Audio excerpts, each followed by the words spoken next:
최근 우리의 일상은 어떤 모습인가요? 자고 일어났더니 AI는 또 새로운 기능을 내놓고 높은 물가는 일상이 되었으며 세계 곳곳의 불안정성은 더 이상 남의 이야기가 아니죠. 하지만 신기하게도 우리는 이런 변화에 꽤 익숙해졌는데요. 당장 내일도 예측이 어려운 불확실성의 시대. 그렇기에 사람들은 더욱 자신만의 현명한 기준을 찾기 시작했습니다. 가격만 따지는 시대는 지나가고 나에게 맞는 최적의 조합을 찾는 선택. 당장의 만족보다 삶 전체를 설계하는 선택. 과시보다 내면의 균형과 회복을 지키는 선택이 소비의 중심이 되었죠. 계속되는 대전환의 시대에 우리는 한층 더 지혜롭고 현명해지고 있습니다. 신한카드가 선정한 2026년 소비 트렌드 키워드 Y지역. 지금부터 2026년을 이끌 6가지 키워드를 한번 살펴볼까요? 첫 번째 소비 트렌드 키워드는 프라이스 옵티마이징, 소비 최적화 프로젝트입니다. 계속되는 고물가 시대. 정말 사람들은 소비를 줄이고 있을까요? 놀랍게도 아닙니다. 오히려 더 똑똑하게 소비하고 있죠. 이제 사람들은 가장 합리적인 구매를 직접 설계하는 전략가가 되었습니다. 소비는 하나의 프로젝트가 된 셈이죠. 그래서일까요? 요즘 성장하는 브랜드들을 보면 아주 흥미로운 공통점이 있습니다. 바로 이름값보다 가격이 얼마나 합리적인가가 훨씬 중요해졌다는 것. 가격 대비 품질을 증명하지 못하는 브랜드는 빠르게 밀려나고 SNS에는 이를 대체할 브랜드 추천이 넘쳐납니다. 기업들도 이 흐름에 맞춰 아예 가격대를 먼저 정해놓고 제품을 만들거나 저가 라인을 따로 내는 등 포트폴리오를 재정비하고 있죠. 게다가 요즘 소비자 완전 파워 J인데요. 타임 마케팅, 정기 세일을 활용해 혜택을 극대화하고 가격 알림 앱으로 최적의 타이밍을 계산하며 멤버십, 포인트, 정보 바우처까지 총동원해 지출을 스스로 튜닝하죠. 오늘날의 소비자는 지갑을 닫는 사람이 아니라 최적의 해답을 찾아내는 전략가입니다.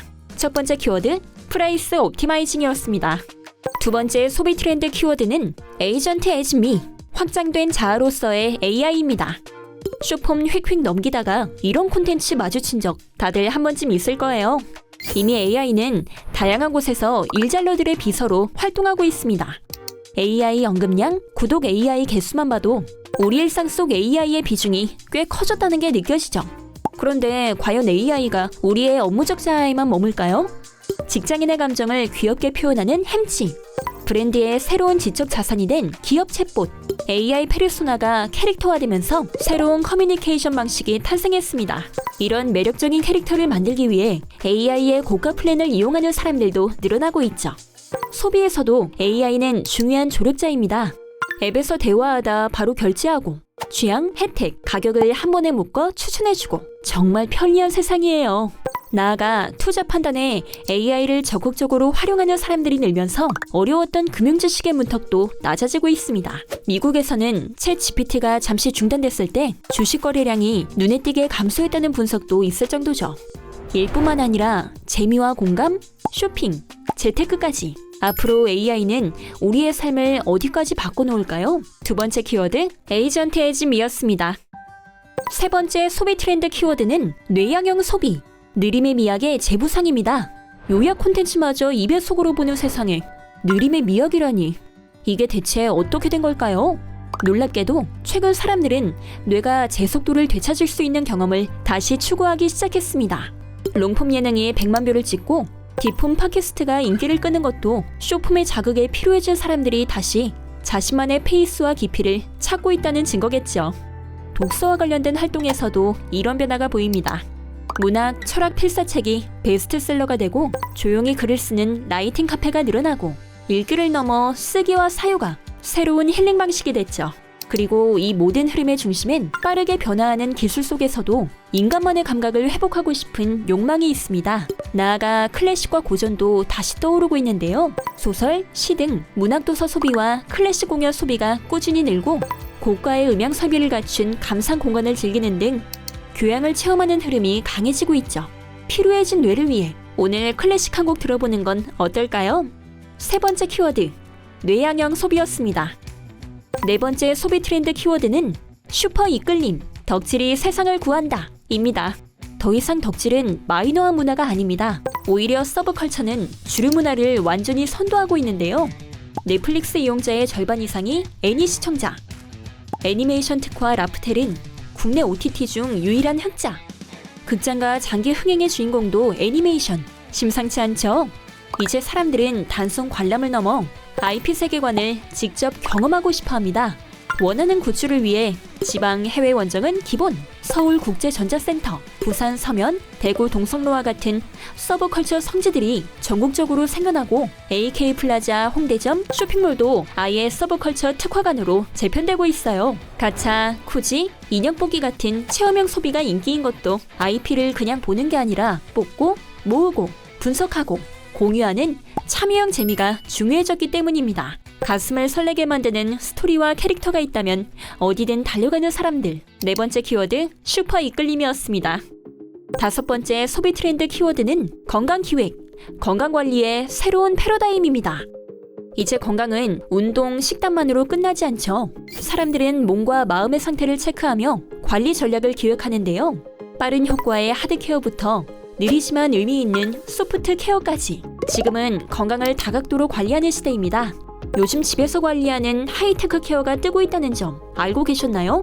연속 혈당 측정기, 스마트링, 홈 뷰티 디바이스까지 예전엔 전문가의 영역이었던 관리가 이젠 집에서도 가능합니다. 한편 조용하고 느린 소프트 케어를 찾는 흐름도 보이는데요. 사람 많은 핫플, 팝업, 축제 이런 자극에 지쳐버린 사람들이 다시금 침묵과 고요를 찾아 나서고 있습니다. 국립휴양림, 수목원 같은 힐링 공간은 오픈런을 해야 할 만큼 인기고 티 오마카세, 침묵 카페처럼 침묵 그 자체를 경험하는 콘텐츠도 확산되고 있죠. 무음 모드, 방해금지 모드를 설정하는 사람들이 최근 들어 더 많이 보이는 것 같은데요. 소음조차 스트레스로 느끼게 되며 완벽한 차단에 대한 욕구도 커지고 있습니다. 하드케어와 소프트케어 사이를 자유롭게 오가며 나만의 방식으로 건강을 설계하는 사람들. 다섯 번째 키워드, 건강기획이었습니다. 여섯 번째 소비 트렌드 키워드는 with economy, 함께하는 소비입니다. 소비는 이제 더 이상 나만의 일이 아니죠. 개인의 소비에서 우리의 소비로 함께 사고, 함께 나누고, 함께 결정하는 새로운 공동체형 소비가 떠오르고 있습니다. 광고보다 진짜 사용 후기를 더 신뢰하며 커뮤니티 안에서 의견을 나누고 함께 추천하고 함께 사는 흐름 느껴지시나요? 최근 어필리에이트 마케팅이 뜨고 공동구매가 일상이 된 것도 이 때문이죠. 한 번 쓰고 끝나던 물건이 다른 누군가에게 넘어가며 또 다른 가치를 얻는 선순환의 소비 문화도 확산되고 있는데요.